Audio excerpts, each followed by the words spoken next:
the Monday Motivation Spotlight, another episode featuring an Israeli making a difference in Israel. I'm Lesley Kaplan, welcoming you every single Monday with an inspiring guest. Today, my friend is Annie Orenstein, the Annie Orenstein. We've known each other for about 25 years now.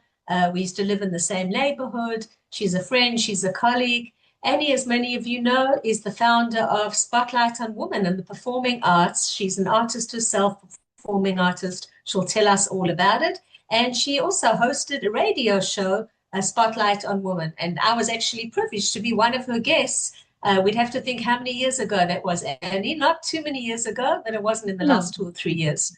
So that was Right. amazing. So, Annie, welcome to our show. I'm delighted to have you here. Share with us a little bit about your Aliyah story. Mazal Tov, I know now this month you are 22 years in Israel, which is incredible. You made Aliyah from New York, New Jersey area. So just share with us a little bit Mhm. about that.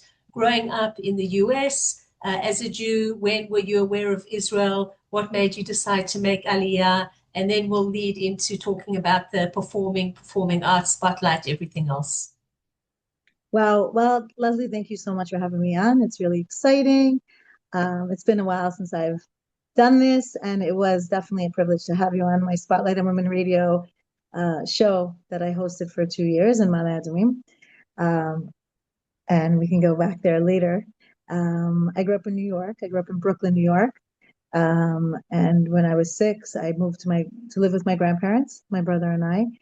Um, and we grew up, went to yeshiva there, yeshiva in America, a mixed elementary school, basically Jewish day school, and a high school, yeshiva Flatbush High School, where I received a lot of Jewish, Baruch Hashem, thank God, a great education, a great foundation for my Judaism. I went to shul a lot. My grandparents weren't religious, but coming from my parents' home, I always I leaned into um, the more taking on a more Masorati life in the very beginning as well, at least. My father's Israeli Moroccan, and my mother was from Brooklyn as well, like my grandparents. So, as well as myself. Interesting. And So, I thought I knew you, but just on that, I didn't know that your father was actually Moroccan Israeli. I did not yeah, know that. yeah. So I'll give you a little bit of background. It's actually really interesting. So my father was one of 9. He passed away a year and a half ago, unfortunately. But he was one of 9, and army, after army life, and he moved to America. He actually didn't go to the army. He went. I didn't know this until later on, but when he passed away. But he helped his father's in his father's business. But I like to say, usually after army, people move around and this and that. So basically, I'm correcting myself early on. But he met my mom in New York after he worked a little bit in Israel, and they had my brother and I. And it took a series of events where we went to live with my grandparents and different things. My mom had schizophrenia. My father couldn't care for us, and at that time, so we went to live with them, and they gave us everything that we needed, thank God, and had a great Jewish education. And I came to Israel for my year. I studied at Midrash Harova. I stayed actually for a year and a half, and then I went on to Stern, where I met my husband, and we made Aliyah from there. So yeah, so this January, thank God, is actually 23 years of being here, and it's a great privilege. Such a blessing to be here in Israel, and Mother to me, we love it here. So, Right, in a um, beautiful community, surrounded by friends. Do you have other family in Israel? my father's family side is here, and my husband's brother lives here, and his parents also live here. So yeah, Beit Right, Shemesh, okay, amazing. Ashkelon, So at what Yerushalayim. stage did you decide that you wanted to make Aliyah? Like, was it something, were you aware of Israel? Yes, you told us about now, from how much Jewishness, whatever you had, but at what stage were you in your life aware of this country called Israel and maybe the thought of even moving there or moving here, should we So say? okay, so I had a best friend whose father is Israeli, and they used to visit in Israel every summer. Um, I used to go to her after school every day because my grandparents were like working and things, and I used to run to her house, and I got a little Israel bug from them, but I hadn't come to Israel until I was 16. And it was actually at a very interesting juncture in my life or like my mom, when I was in the sixth grade or so, she she was diagnosed with breast cancer, and she had to go through chemo and everything, and for 4 years she was sick. um, and when I got to my 10th, as I was getting to 10th grade, I had started yearning for more stability in my life. Like I wanted something that would give me strength at this like turning point with her being sick. And I didn't know what was going to happen exactly. And basically I was encouraged to go on my first trip, this Bnei Akiva trip to Israel, Amachach Ba'aretz, and I registered to go on this trip. And it turned out that as I was leading up to this trip, my mom actually got more sick. And had started keeping Shabbat for for a few months before the trip, and Well, that's not easy and I for a ended up young getting girl having to go through all this is not easy at all. yeah, I was 16, and I ended up like going on the trip, and they said that this would be a very, very important part of my life. If I missed the trip, even though my mom wasn't well, it would they told me that I went to sit with the rabbi, and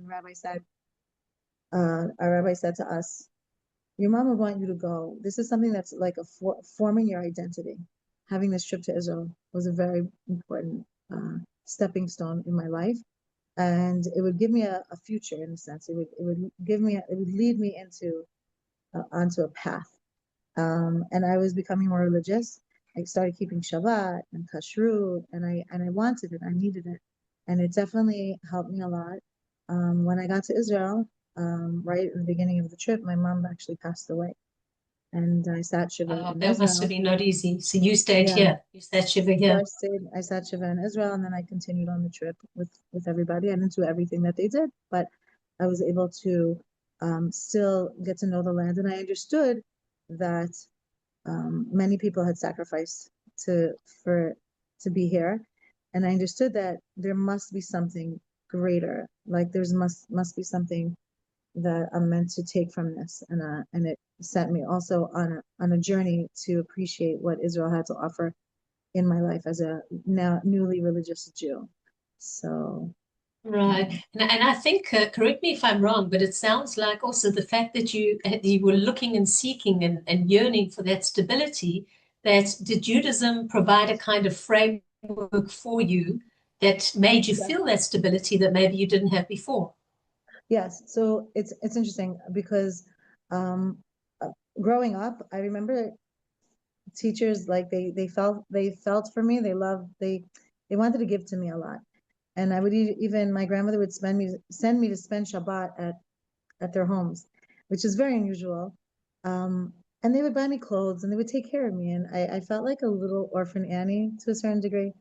I knew that I was on the fringe. Like I had a choice, a crossroads. Like either I could take the situation and go down a path that wasn't healthy, or I could build a foundation and take roots and just learn things that would give me stability in my life. And I'll tell you that it wasn't easy for my family to to see that to see that transition in the beginning, but over the years they see how much of a healthy choice it was for me.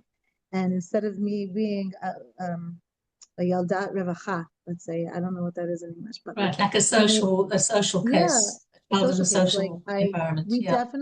we definitely at certain points needed social services for certain things in our lives. Um, but and I appreciate that those things exist, and those things are things that we should know about wherever we are at any juncture in our lives.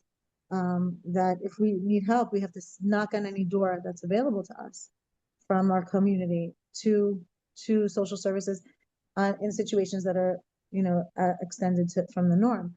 So in any case, it definitely gave me stability, taking on more of the religious values, taking on Shabbat, taking on kashrut, and it's what brought me here ultimately to Israel. And I'm so grateful for it. And people back at home, they say, "Oh, Annie, she moved to Israel."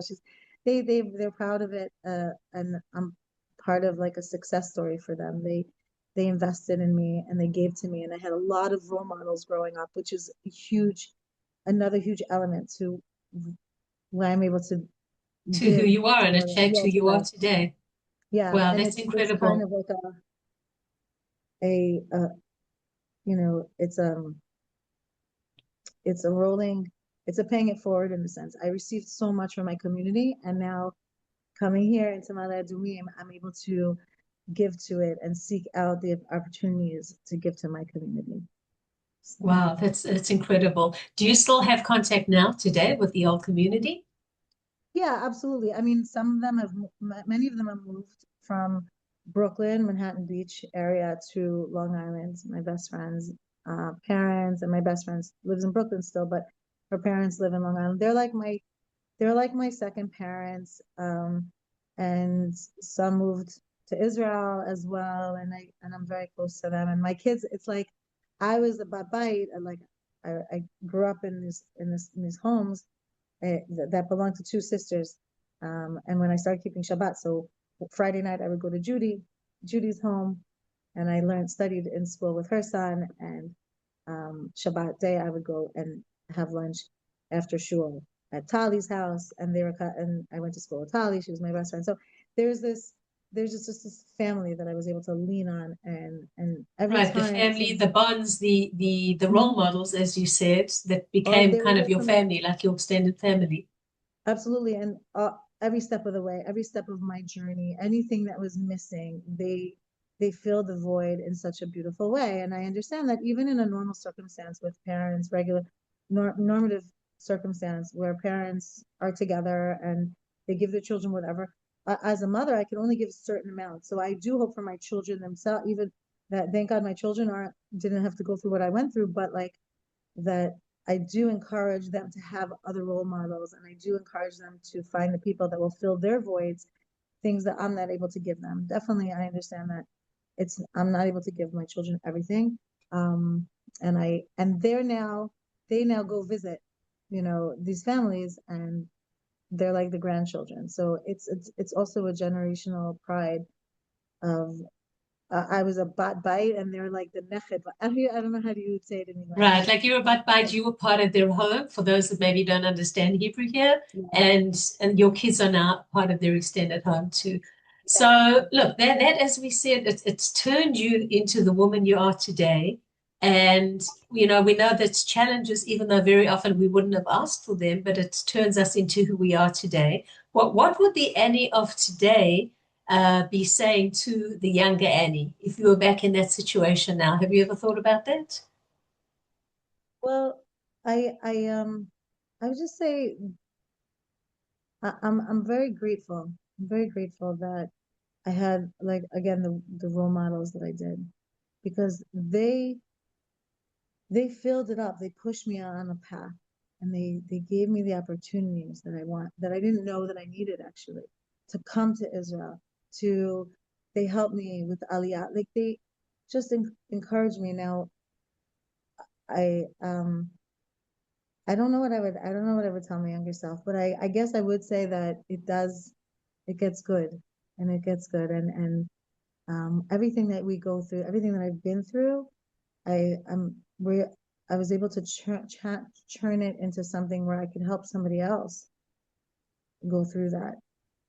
Through that. Wow. Yeah, Wow. Like, Annie, hold on, hang in there. It's going to get better, kind of thing. yeah, yeah. Things will get better. But back during the time with my mom when she was sick, my grandmother, may she rest in peace. So she right away she put things in perspective for me. She would say to me, I know that you think it's hard for you, but losing a mother is the natural way of the world. Um, and she reminded me that she lost a daughter. Now, and my grandmother was one of 11. She had 10, there were 10 girls and one boy. They were Kohanim, and her brother never married. Um, but she told me that by the time she was the youngest of these of 11, and by the time she was 22, both of her parents had passed away. So she had to make Wow. her way on her own and Hmm. create So she stability had for personal herself. experience from that she could guide you and Right. assist you. And she put things in perspective for me right away and said, "Do not feel sorry for yourself. You might think that, of course, it's hard, it's sad, but losing a child is horrible, and it's not Yeah, the way of the yeah. world." And she definitely helped me understand right away that there is perspective to things. There's a bigger picture, and I could sit and wallow in my situation, but overall, push comes to shove, like these were cards that were dealt with, that we were dealt with, and we had to figure out and make choices that were to help us evolve and grow. So she pushed me to stand tall and to stand straight and not to walk around feeling sorry for myself. Right, which is such an Mm. important message, such an important message. So, moving forward, many of you haven't heard Annie sing, but she has a beautiful voice. Where did you discover the talent of singing, music, the performing arts, which would later, turn you and make you find and found the role of starting the Spotlight on Women in the Performing Arts? When did it all start for you? Were you one of these Well, kids that was singing or ballet or dancing or something? so I did. My grandmother did take me to every chug, every after school experience under the sun, from gymnastics to sewing to ballet to, I don't know, maybe it was also I did a little bit of modern dance. I don't remember, but swimming, all of this. She took me to see Broadway shows here and there. We used to go to the standing room to see Cats on Broadway. I wasn't tall enough. Like the standing room, they were $10 tickets. So this is funny because you had to stand behind everybody, like at the back of the theater, and I wasn't tall enough to to stand to see over the seats. So they did sit me in the aisle, which is where the cats came down in the middle of the show. It's kind of freaky, but Oh, you know wow. Okay. You still cat remember and that? yeah. So I'll never forget. And then also I took piano and and so the appreciation for the arts actually came from home, from both my parents and my grandparents. So my father was one of not, as I mentioned, was one of nine. They played a lot of music, and he painted. My mom was also very artistic. So my father, as Moroccan, they had a lot of music. He played a lot of instruments. He played and the pictures of us as little children were us posing with different instruments. So my brother was with a violin. My mother was at I was at the piano with my mother. Um, all these different things, all these different instruments, props Wow, that's that, fabulous. that So it's very people, natural that you would have developed a talent, and I can see you just so passionate speaking about it. yeah, I think about it very fondly. My mom studied at Juilliard. She studied piano on the weekends, I think, and she studied. They wrote on her notes that she didn't read. She didn't want to read the notes. She wanted to just play by ear. Now, so I didn't end up playing. I didn't end up taking piano professionally at any point, or like I didn't do piano through the years, but I had definitely had an appreciation for it. And when my daughter Eliana, who's now 18, or when I was expecting Eliana, so my grandmother said to me, "I'd like for you to go get a piano.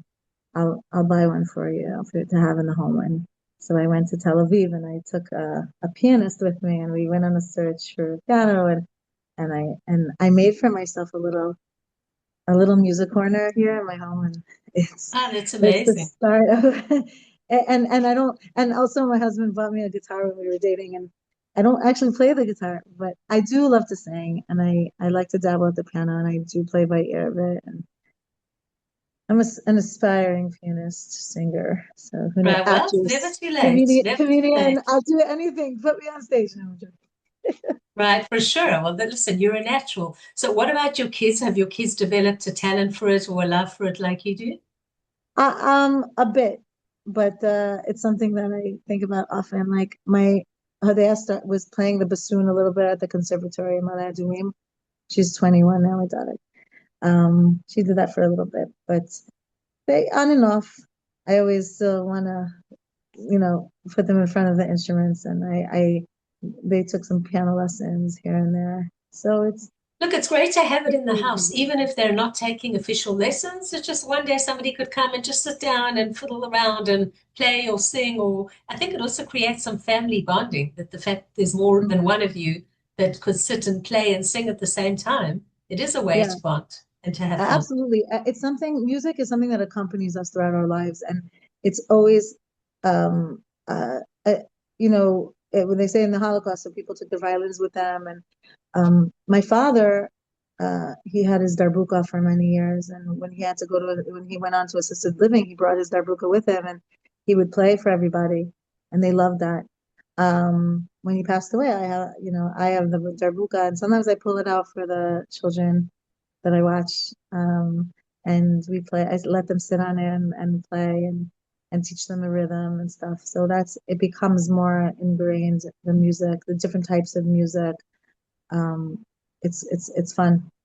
It's fun. I'm sure it definitely sounds like it. So, when did you start taking your music and your singing seriously, that you were singing more professionally? And then take us along the whole route and path of what led you to work with other women artists as well. And to Okay. decide to start this found this organization to actually spotlight women in the arts. Right.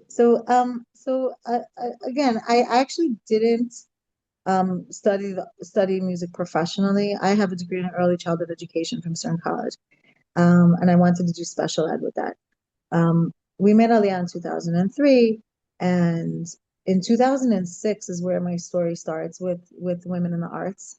Um, I became very close, and one of my best friends here that lives in my Adumim, Sarah Spielman. She's Yeah, the a wonderful Sarah Spielman, yeah, who we all know with the amazing voice. Hello, yeah. So Sarah, if you're listening to this. I'll mention to her, and I hope she will. Um, so I went with her to a competition for women in the performing arts, and when I got there, I was really blown away by all the artists, and and these were young girls that needed the stage, and there were women that had studied the arts like Sarah did, and each one got up and there were judges and I also got up, but I knew that very quickly that that wasn't my necessarily my path. um and I was just really inspired, so I went to the organizer and I said, how can I help? And the organizer said, well, I'm going to medical school and maybe you want to produce these events, this competition. And I said, okay. And I jumped in and it became something that was a part of me. It was called Professional Women's Theater, and the competition and the final show and the final event, and it had a little Jewish tone to it because there wasn't one winner. There were a few different winners with different genres, and it was just a place to celebrate the women's voices, and that this was a specific environment that it was like an incubator for women in the arts that were committed to the halacha, the law of not singing for other men. So I found it to be very powerful. I found it that God gave these women a talent, and it's really important to bring them out into the stage. So I just really wanted one after the next one. I just wanted to create these opportunities for women to get up there and to raise the bar professionally, help them raise the bar professionally for themselves. And I started creating open mics, and that became my flagship show, were these open mics. And for the last, I would say 18 years, I've been creating open mics and seasons of open mics and different versions of open mics to encourage women to get up there and to perform and to share of themselves to other women. During COVID, we did it online. During the war, I did some less, but and we'll share more where Spotlight and Women had evolved. But because of the open mics, um, it was just amazed at the talent. These women come in and one performer will tell me, Franny, one time, Franny Wiseman, she's an incredible performer. So she said, maybe I'll write a song for this next open mic. I'm like, how do you do that? You know? So more so than my need to get on stage, I felt the need to put other women on the stage and to make sure that their talents were being honed in on. Wow, that's incredible. Because a lot of these women, some of them, I think correct me if I'm wrong here, the majority are religious, that they, firstly, you were providing the platform to give them exposure. Some of them, would they, if they weren't religious, would they have performed in other arenas, for men and women? Or the fact that they were religious and you were providing this for them, where they maybe didn't have the opportunity to perform in a public crowd? Right, there are a few elements to it. I mean, not every um, religious home it would encourage these women to go out to perform professionally, to become professional, to have that dream. So it was kind of like a new thing to put your foot in the water. Um, I think that these women needed at a certain point, these young girls and women that would come to the stage felt that they were allowed finally to share of themselves, that they were given a place that was just to celebrate one another. In the secular world, that of what I've heard about where artists, it's more competitive, and in this arena, this environment was more collaborative and more like what I would say, more like birthing music into the world. And when in a birth, there's women are nurturing. They want things to come out. They want things to be born. And even if something might not come out so beautiful in the beginning, my children were all beautiful when they were born. But Of course. even if some, even if there is music that's performed that's not to a level or a standard or something that's hard to appreciate, we're there to receive it, and it became an ecosystem for I feel it became an ecosystem for the artists to be allowed to share of themselves in a way that was not yet professional. The open mics were an environment where you can come as you are, um, and I love just hosting and setting the tone for these events and saying, come on up, we want to hear your voice. And each one after the next had another story. Women that made Aliyah from extensive backgrounds in the arts, and then they became religious and they stopped performing. So what do they do now? They have so much talent that they established. Where do they go? So there's I guess now things are flushing into my mind of all the things that I want to share. Um, after in 2010 when I established Spotlight on Women with Rachel Grunman. She lives out in Beit Shemesh. She's a great mentor to me. I love her, and without her, Spotlight on Women wouldn't be what we did over the years. We just was just exceptional.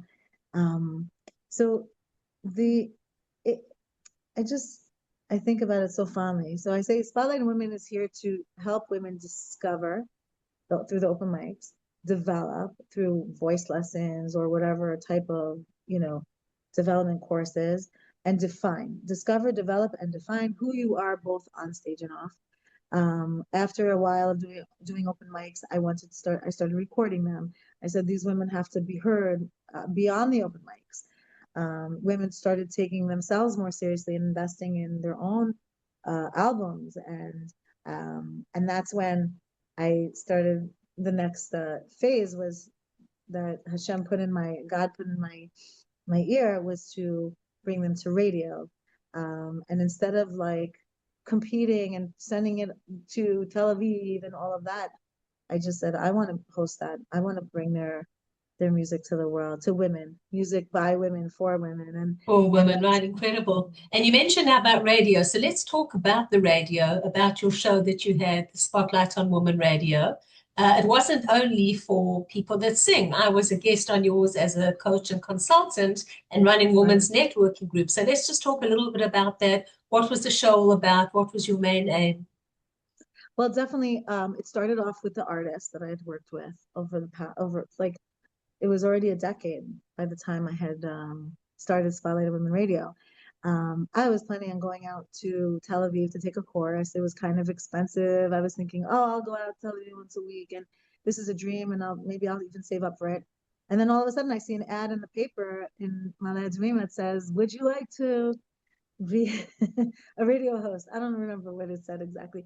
And it's And you're only the perfect host for that. I mean, like now oh people yeah, with podcasts and everything like that, but in those days, I don't think there were podcasts around, or maybe right. not It as was well like known it as was today. right. It was before the podcast, Era. trends, but a little bit before. But and so I saw this ad and I'm like 12 lessons, 12 classes, 250 shekel. I'll take two. And and like I'll go twice. And that's where my love for media evolved as well, and content and all of that. And I took this course, and at the very tail end of the course, they said, "When is your show starting?" And I said, "Oh my gosh, I didn't really know that was Wow, but a so you lot were of time." thrown into it and Yeah.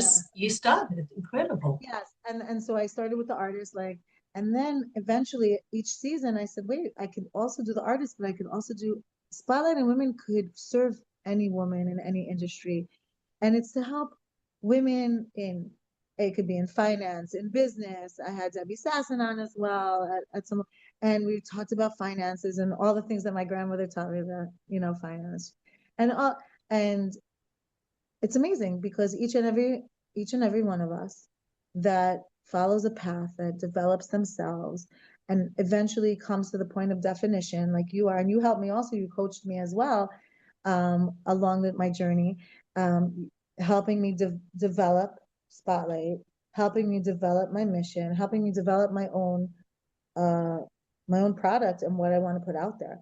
So it was just a platform to celebrate that women are here and putting them into the light and saying we want to get to know the women that are out already doing it, owning it, because that will help other women find their own strengths and give them the impetus to discover, develop, and define who they are, both on stage and off, right? So it's Wow, like, that's incredible. yeah, and that was Incredible. great So, for how me. can people get hold of you if either someone who is talented in the music field and would like to develop their talent, would like to contact you, maybe one of their mothers or grandmothers is listening to Mhm. this, that they have a talented daughter or granddaughter, what is the best way to get hold of you? And then you can take it from there and help bring out their talents and expose them to this beautiful world. Well, absolutely. Anyone can feel free to email me, annie.spotlight@gmail.com. I'll be happy to hear from you and to just, network and to see where I could, which direction, where Right. Or sometimes you're on social media too. They can also reach you on social media. I'm on and off person of social media. Hmm.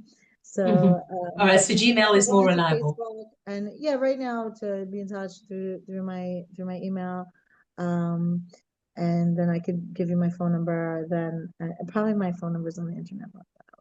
Probably, but we won't say it All on my the information is on podcast. the internet, but Right, exactly. Or just to look for you. Today, there's no secrets. You know that every no, single person, you just type their name in and you can hear and read all about them. yeah. So to So sum up, because there's just so much more that we could say, but we do need to end this podcast. So the Annie of today, moving forward, what are still your aspirations, motivations, goals, your vision in the future for yourself, for your music, for Spotlight on Women? well, thank you so much.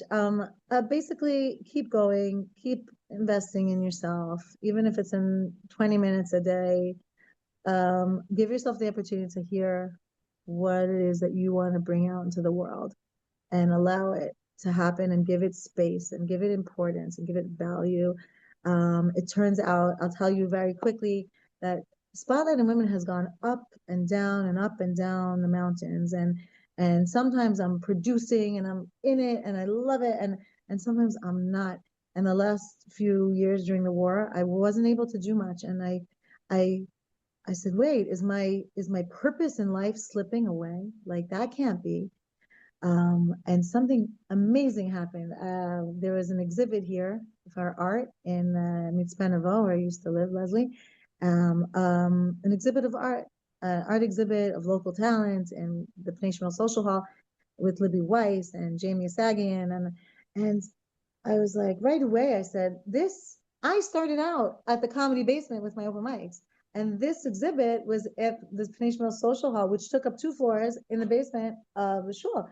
And I said, but this art is meant for greater things. So I immediately thought to take them into the museum, to dream of, wait, what now that you'll do this exhibit, and let's go to the museum and let's see what happens. And reached out to Yoel Guberman, who put me in touch with Rachel Har-Zahav, and things rolled out. And very quickly they said, we'll give you a month at the museum. And the curator, wow, I didn't know that. Fabulous. Yeah, it's so exciting. So this is really like great. I'm really appreciative of this opportunity to be here on your show, because it'll be the exhibit is being held at the Castell Museum right up the hill from us for a whole month from January 5th till February 4th. And it's amazing. highlighting. I remember when they built that museum, beautiful museum. So Yeah. what can we expect to see for the exhibit? What kind of things can we expect? 15, the exhibit's called Kolot Mishelahen, and their voices, like individual voices, whether women are producing things that are like nofim and art that's oh my gosh, women produce just such a plethora of art, and whether it's very personalized meant for women, or whether it's landscape art, different things. So there's just a mix of things there. And the artists are from Mitzpenevo and all around Ma'ale Adumim. And the exciting part is that we're taking bridging both my love for the community and my love for the arts, and this is it's the first time I'm curating an exhibit, so I'm really excited. Wow, and on amazing. January 14th, there's going to be a Iruah Chagigia happening with all the artists, and it's going to be beautiful. So I'm so grateful. Right. Okay, fabulous. So do people have to register, or they can just show up? How does it work? You can go on to their website. I can send you the link to the website to put in the show notes, obviously, and my information. And women put in we had a call correct, women put in their art. We accepted of around 25 women that submitted artwork. We accepted 22 to be shown, 22 women's art pieces, and there's around 65 pieces that are going to be shown. It's just a dream. It's for Ma'ale Adumim and surrounding areas, and it's just exciting. It's the first of my, it's the first time I'm doing Right, it. of the chidush, as you say, the rejuvenation of this whole process. Yeah. Wow. Yeah. Fabulous, amazing. Annie, I'm so glad that I asked you to be my spotlight today on the Monday Motivation Spotlight. I've had fun. It's been great reconnecting as well. We have bumped into each other a couple of times here and there since I moved out the neighborhood, which is always great to see you. So just wishing you much continued hatzlacha also with this project and with everything else that you're doing in life. And keep on bringing out the voices and the amazing stuff that you are doing with your Spotlight on Women in the performing arts. It's incredible. So I thank you, all of you that have been listening to the Monday Motivation Spotlight, as well as to our sponsors, Egan & Cohn Insurance, and to Lali's Flower Boutique in Jerusalem. If you want to listen to other inspiring women or men, then please go to either my YouTube channel or Spotify. Just look up via Monday Motivation Spotlight. Don't forget to subscribe. That way it'll fall into your feed, and you'll be able to see some amazing people. Thank you again, Annie. I'm Israel Chai. Have a wonderful, wonderful day. See you next week. Thank you.